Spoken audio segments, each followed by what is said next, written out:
What's going on? Cody Sell here. We are back at it. We are on USD CAD on the daily time frame, and we're going to be going over this top-down analysis here for this time frame in some pretty good detail. So let's dive right in. We're on the daily time frame, and just to give you guys a recap, okay, our monthly bias here, we said we're going to be heading down to this weekly support, where we will then head back up at least this weekly resistance, or we could break through this level, see a retest, and head down to our monthly trend line. Those are the only two options right now. Okay, price moves between support and resistance. There's different kinds. We know this. These are the only two options. Now, ultimately, the only thing we know for a fact right now is that we're heading down to the support.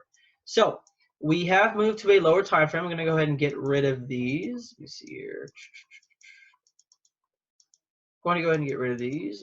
Okay, so I've gotten rid of these, and I'm going to zoom out, zoom out, zoom out, zoom out. Notice how we're starting to really get away from that overall picture we had. We're really zoomed in. Look how zoomed out I have to get for you to even see these next monthly levels. I mean, they are far away, guys. They are really far away. So I'm going to zoom back in now. Just wanted to show you guys that. Let's talk about the daily time frame. So the daily time frame is a very interesting time frame. So let me go ahead. We're now talking about the daily. Let's get rid of this. So the first thing on the daily is going to be this. This is where you are going to begin looking at a trading plan. Okay.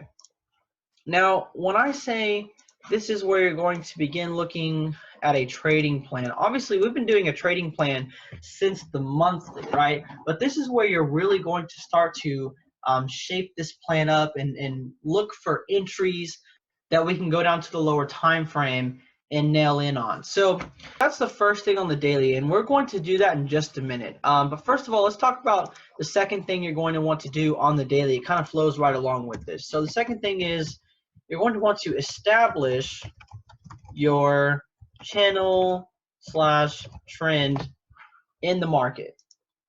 You're going to want to do this first off on the daily time frame to really start to get an idea of what's going on. So right now we are in a bearish channel. Okay, we're in a bearish channel heading down. Does this make sense given our weekly and monthly bias? Yes, right? Our weekly and monthly bias is bearish. Our daily channel is bearish. Everything is aligning very nicely, okay? And just think about this in terms of the overall understanding of the market, right?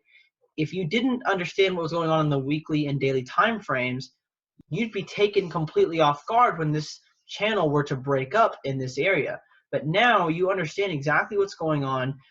Price is heading down. You're likely to see a break soon from this channel and a continuation up, because ultimately this giant daily channel heading down is counter trend. Okay, so regardless, daily time frame, establish your channel / your trend, get an idea of what's going on in terms of the flow of price action on the lower time frames, and we are heading down. So again, aligning perfectly with our trading plan, where we should be heading down for the current market, and then we should find some support and begin heading up. So that is the second thing on the daily time frame.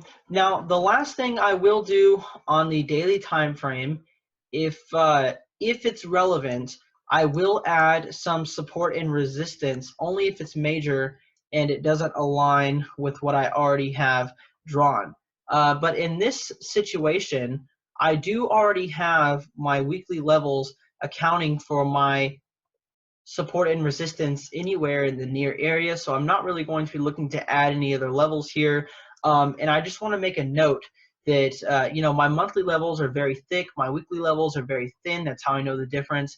And on the 4-hour and daily time frame, I'll treat them the same way, but I will use zones for those levels. Okay, so for support and resistance, supply and demand and such, on the 4-hour and daily time frames, I will use zones, and I give them equal significance, and that's how I'm able to tell the difference. And it's important when you're really refining down into your lower time frames that you use zones anyways, so it works out really nicely. Okay, but in this situation, So let me go ahead and mark this for you guys. Establish channel trend.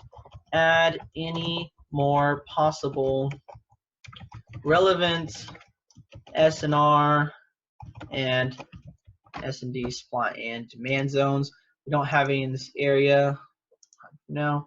As you guys can see, we do have a supply zone up in this area here, but ultimately I've got this zone, I'm watching this zone from my weekly level, so it's not really something that I need to have marked. I understand that it's there and I will be watching it.